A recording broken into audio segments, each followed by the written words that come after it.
Hi everyone! Throwback muna tayo sa ganap sa Pilipinas bago ang flight namin. Bago ang flight namin, nagstay nga ako sa North Caloocan sa bahay ng mga pinsan ko. At dahil nga kailangan kong magpapalit ng euro, nagpasama ako sa hipag ko at sa pamangkin para magpapalit dito sa mall. Opo, kailangan muna magpapalit ng peso to euro. And then euro to Serbian dinar pagdating naman dun sa airport.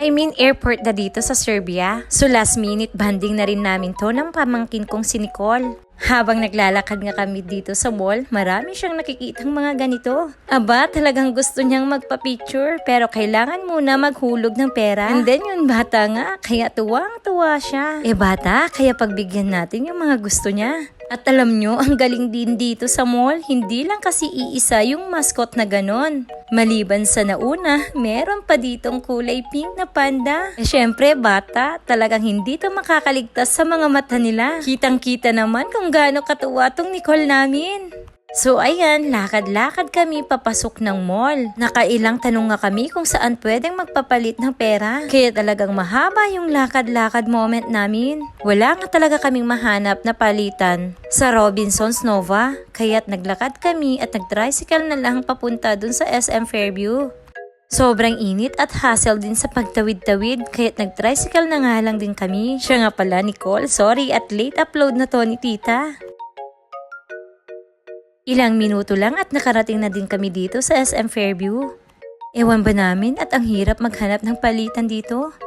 Kung natatandaan nyo pala, dito kami namasyal ng pamangkin kong si Allen. At dito nga rin kami nag-food trip, kaso yung gustong gusto ko talagang kainin ay hindi ko nga nakain. But anyway, and luckily, nakapagpalit ako dito. Nasa 100 euro nga lang.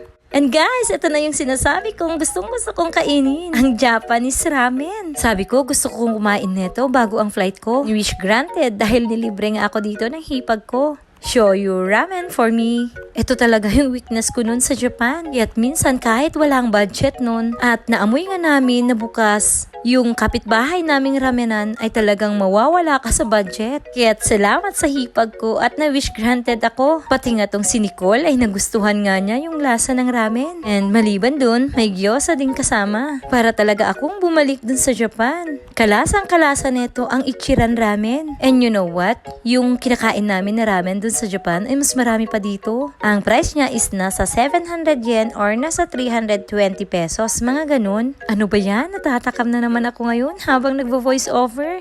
Kung ako ang tatanungin kung ano yung favorite food ko sa Japan, aba, Japanese ramen talaga. Kahit siguro araw-araw, hindi talaga ako magsasawa. Yun nga lang, medyo pricey. Pero sulit na sulit naman kasi very authentic talaga. Yung iba kasing ramen shop dito sa Pilipinas, may natikman ako. Hindi sa pagiging maarte ha, pero medyo malaki talaga yung difference. Pagkatapos pala namin kumain, naglakad-lakad na naman kami dito sa loob ng mall. Syempre kasama na rin yung kids day out. At eto na naman yung sinasabi ko, ang dami na namang mascot na nagkalat kaya't hindi na naman talaga napigilan ni Nicole ang sarili niya na hindi magpa-picture at yumakap sa kanila. Pero syempre kailangan na naman maglatag ng pera. Pero yung makita mo yung ngiti ng batang to, it's very priceless. Dumaan nga dito yung choo-choo train at gusto pa nga niya dito sumakay. Mabuti na lang at nailigaw-ligaw din namin. Naghanap din pala ako dito ng hand carry bag. Mabuti na lang at may nabili ako. At ito lang yung naging ganap namin bago yung flight ko. Super late na pero i-upload ko pa rin.